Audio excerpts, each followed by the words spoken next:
آپ سمارٹ سی باڈی کے ہیں, سنگل سے ہیں, آپ کی اتنی جان بھی نہیں ہے, تو وہاں حالات اور واقعات اور موجودہ دور کے لحاظ سے انسان کی کوئی قدر و قیمت بھی نہیں ہے, تو آپ نہ جائیں تو بہتر ہے. تو میرے بیٹے کے جو آخری لفظ تھے, اس نے کہا ماما یہ جو آپ نے لفظ ادا کیے ہیں میں تو اسی کے خلاف میں نے سٹینڈ لیا ہے. تو عمران خان اپنی ذات کے لیے, اپنی اولاد کے لیے, اپنی نسل کے لیے تو نہیں کال دے رہا. وہ تو 1.5 سال سے جیل میں بند ہے, اور اس کی نسل کا تو ہمیں پتہ ہی نہیں ہے. اس کے بیٹے تو سب دنیا کو پتہ ہے, وہ تو یو کے میں ہے. تو وہ تو ہمارے لیے اور ہماری آنے والی نسل کے لیے لڑ رہا ہے. اور جو بات کہہ رہا ہے وہ سچ اور حق کی کہہ رہا ہے, تو حق کی بات میں کھڑے ہونا ضروری ہے. تو ماما آپ مجھے اجازت دیں, میں نے اس حق اور باطل کی جنگ میں حق کے ساتھ کھڑے ہونے کے لیے ضرور جانا ہے. تو پھر جب اس نے یہ لفظ ادا کیے تو اس کی والدہ نے بھی اس کو کہا کہ ٹھیک ہے بیٹا آپ جائیں, اللہ آپ کا حامی و ناصر ہو. تو وہ یہاں سے نکلا, بلیو ایریا میں گیا, اس کے ساتھ دوسرے بھی بندے تھے, اور وہ چائنا چوک کے ساتھ جو جناح ایوینیو روڈ ہے اس کے سائڈ پر جو سروس روڈ ہے اس کے بھی سائڈ پر جو گراس بیلٹ ہے اس پر بیٹھے ہوئے تھے 5-6 یہ آپس میں گپ شپ کر رہے تھے. اس میں گپ شپ کرتے ہوئے ایک سامنے ایک آدمی اس جناح ایوینیو سے گزر رہا تھا, اس کے ہاتھ میں عمران خان کا ایک پوسٹر تھا تصویر کا. اس نے وہ دیکھا, اس کو آواز دی رکنے کی, وہ رکا, اس سے تصویر لی. تو اس نے وہ تصویر دونوں ہاتھوں میں اوپر اٹھا کر اس نے تصویر بنوائی اپنی, اور یہ ان ظالموں کو بڑی ناگوار گزری.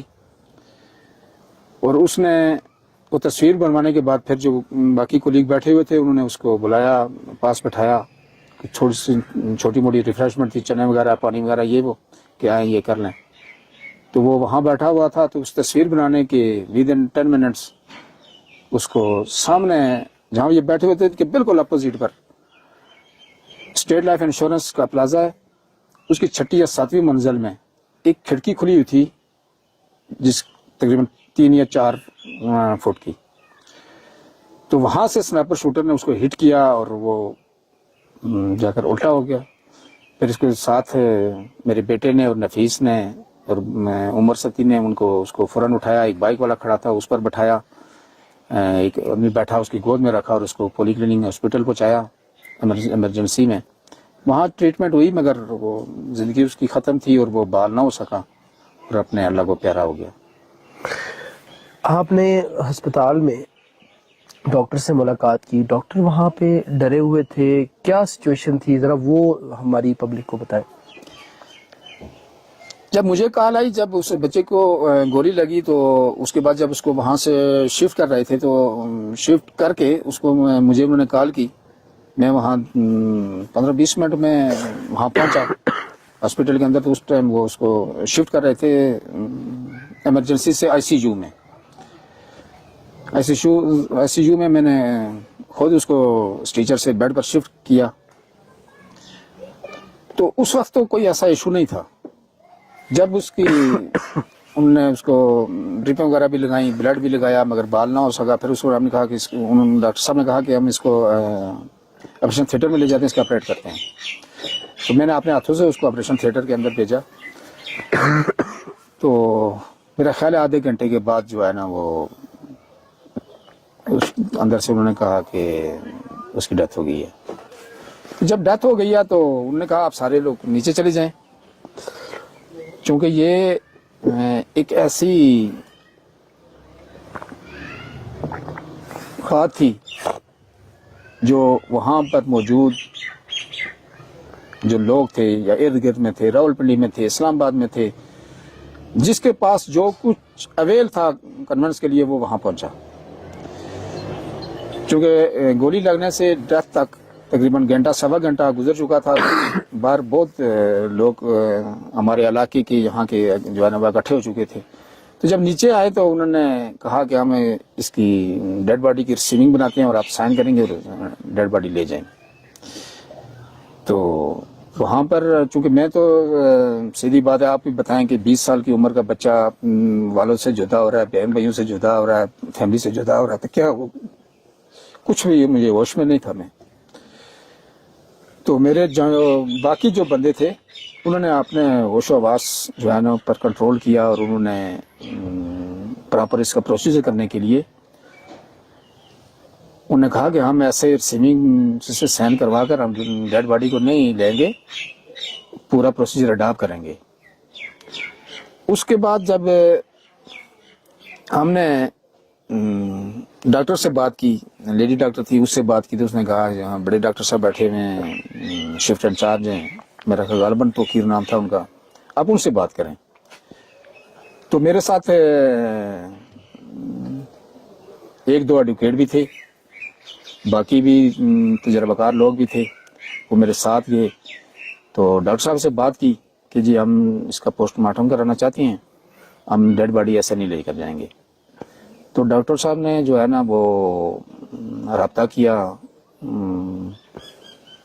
مقامی پولیس سے، وہاں سے بھی کوئی رسپانس نہ آیا. انہوں نے کہا، انہوں نے اسٹیپ بتاتے رہے، اگلے سے بات کریں، اگلے سے بات کریں، اگلے سے ایس پی سے بات کریں. ایس پی کے بعد انہوں نے ڈپٹی کمشنر یا کمشنر سے بات کرنے کا کہا، یعنی بات وہاں تک پہنچی. پھر 15 پر کال کر کے ہم نے جب 15 پر کال کی تو وہاں سے انہوں نے رابطہ کیا ہم سے. تو ایک میرا خیال ہے اکبر نامی انسپکٹر صاحب تھے، انہوں نے کہا جی میں تو ٹیمز میں ہوں، تو آپ تھوڑا ویٹ کریں، میں آؤں گا. میرا خیال ہے وہ 45 منٹ گھنٹے کے لگ بھگ، وہ آدھے گھنٹے سے اب ٹائم کے بعد وہ آئے یہاں پر. ہم نے اس کو بتایا کہ یہ مسئلہ ہوا ہے، تو آپ جو ہے نا ہم پوسٹ مارٹم کرانا چاہتے ہیں. صحیح. تو انہوں نے ایک اپلیکیشن اپنی طرف سے لکھی وہ پوسٹ مارٹم کرانے کے لیے، تو پھر ڈاکٹر صاحب کو انہوں نے دی. مگر اس وقت جو ہے نا وہ عملے کی کوشش یہ تھی، پریشر میں تھے، دباؤ میں تھے، یا خود ایسے کر رہے تھے، مگر ان کی کوشش یہ تھی کہ یہ ڈیڈ باڈی کا پوسٹ مارٹم نہ ہو، بس یہ خالی ریسیونگ دیں اور لے جائیں. البتہ جب دوبارہ ہم پوسٹ مارٹم کروا کر، یعنی تقریباً 5 بجے کے لگ بھگ اس کی ڈیتھ ہوئی، اور رات 10 بجے تک ہمارے 5 گھنٹے وہاں اس پروسیس میں صرف لگے. اور پورے علاقے کے لوگ بھی وہاں پر اکٹھے، سینکڑوں کے حساب سے لوگ بھی اکٹھے ہو گئے تھے. تو پھر جب 2-3 دن تو ہمیں یہاں پر ہوش ہی نہیں ہوا، اتنا ہمارے پاس ظلم ہوا، ہماری اس نوجوان کا خون گیا. تو دوبارہ جب ہم وہاں اس کا پوسٹ مارٹم رپورٹ لینے کے لیے ہم نے کوشش کی، تو وہاں سے جو ہے نا رسپانس پولی کلینک ہاسپٹل کی طرف سے نہیں ملا. تو پھر ہم نے اپنی پھر قانونی کارروائی کرنی تھی، تو وہ انشاءاللہ کوشش کر رہے ہیں، اس کے لیے کر رہے ہیں. ہمارے ناظرین کو یہ بتائیے گا کہ اس سارے معاملے کے بعد آپ کو کہیں سے کوئی تھریڈ، کوئی کسی نے کوئی خوف و ہراس پھیلانے کا کوئی سسٹم کیا ہو، یا کسی نے کوئی آپ کو روکا ہو، ٹوکا ہو کہ میڈیا پر بات نہیں کرنی، یا کوئی اس حوالے سے کوئی بات چیت ہوئی ہو؟ کسی نے بھی مجھے ڈائریکٹ کال نہیں کی اس حوالے سے. صحیح. البتہ مجھے بڑی حیرانگی ہوئی ہے کہ ایک تو انہوں نے میرے اور میری فیملی پر اتنا بڑا ظلم کیا کہ ہم سے ایک 20 سال کا بچہ ہم سے چھین لیا ظلم کے ساتھ، اور اوپر سے وہ انہوں نے پرسوں والے دن رات کو، حالانکہ میرا خیال ہے دنیا کے کونے کونے تک پتہ چل گیا ہے کہ انیس ستیش شہید کا جنازہ علی پور اسلام آباد میں ہوا ہے، اور اس کا والد یہاں پر یہ لوگ تعزیت کے لیے اس کو یہاں علی پور میں ہی آتے ہیں. اس کے باوجود انہوں نے، ظالموں نے، میرا جو گاؤں سیری یونین کونسل دیرکوٹ ستیاں، تحصیل کوٹلی ستیاں، ضلع راولپنڈی ہے، اس گھر پر رات کو 10 بجے پولیس کی باری نفری نے جا کر دعویٰ بول دیا. اچھا.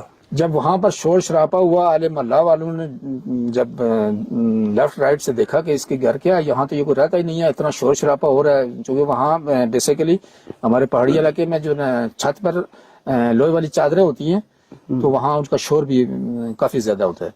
تو وہ جب محلوں والوں میں سے جب جو نزدیک جو 1000-2000 فٹ پر لوگ آباد تھے. وہ جب وہاں نزدیک آئے تو یہ کلوز اپ ہوئے.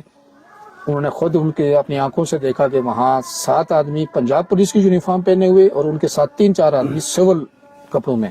چونکہ ہمارے گاؤں کے میرے گھر کے نزدیک ایک گھر چھوڑ کر آگے چونکہ بہت بڑا جنگل ہے اور اس جنگل کی طرف روانہ ہو گئے.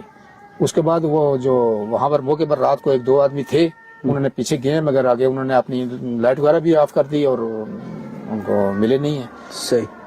اور اسی رات کو یہاں پر بھی